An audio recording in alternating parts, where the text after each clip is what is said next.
I've been listening to and reading about today. One is that, you know, certainly if you go back to when Suella Braverman visited, you might remember she was sitting in this very nice little sort of living room talking about how nice the furnishings were, talking, sort of laughing about, oh, might get some home decorations done at home. There was no suggestion that these were going to be permanent housing for Rwandan refugees of any kind.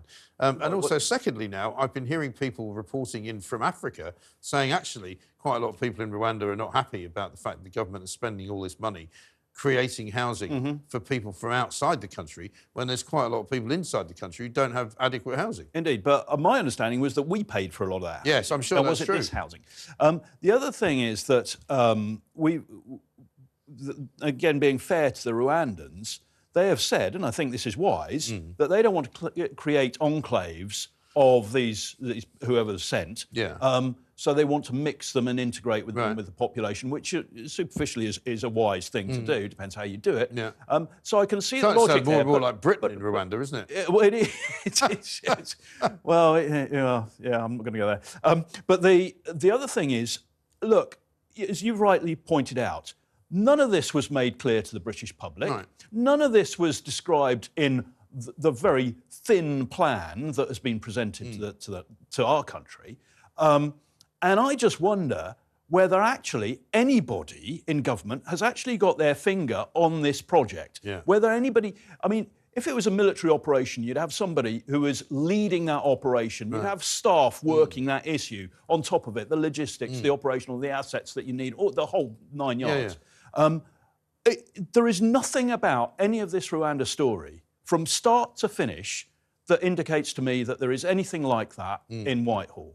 And if there is not, and my belief going on what we see is that there is not, then we've got a very serious demand that we need to make of the Home Office and the government. Why the hell not? You're spending British taxpayers' money on this. You're making promises to the electorate on the basis of this.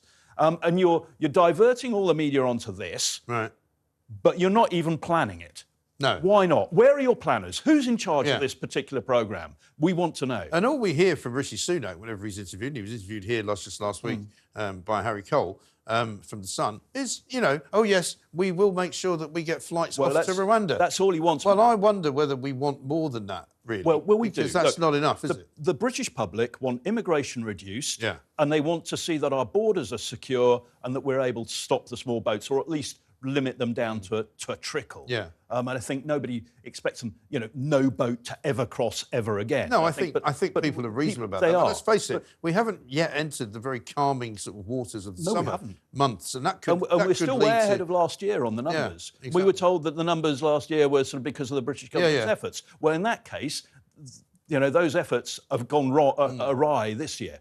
Of course, it wasn't down to their efforts. It was down to the weather conditions and various other things. And as I was saying last year, the numbers this year would go up because Italy was receiving half as many again as they had done in 2022. And it takes time for that to feed through to the North French coast.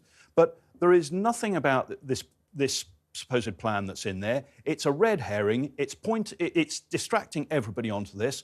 And yes, you're right. I think Rishi Sunak will declare a success when one flight takes off and lands in Rwanda, even if he's paid the £3,000 to each of the people on board, which is the plan, to get them to sort of get them to go quietly, if you like, not to appeal.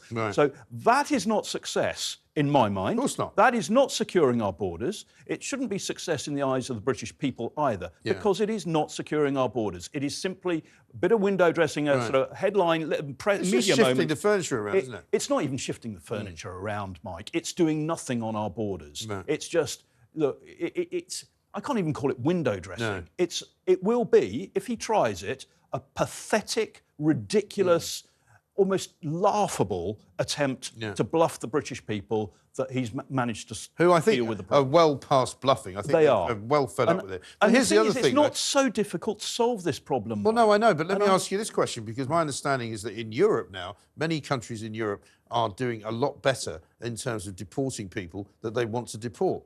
They are.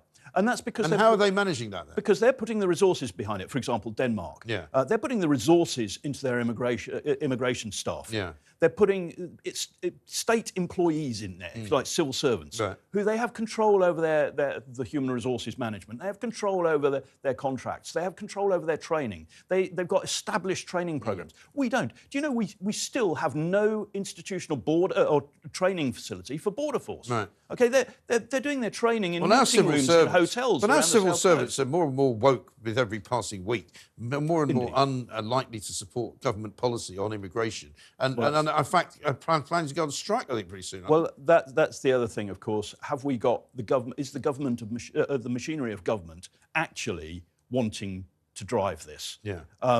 If not, ministers are accountable to the British public. Ministers need to drive it. And if the head of the civil service is unable to drive the civil service forward in this way, the head of the civil service needs to go. Yeah. So do the senior management. Yeah. We've got to sort out our...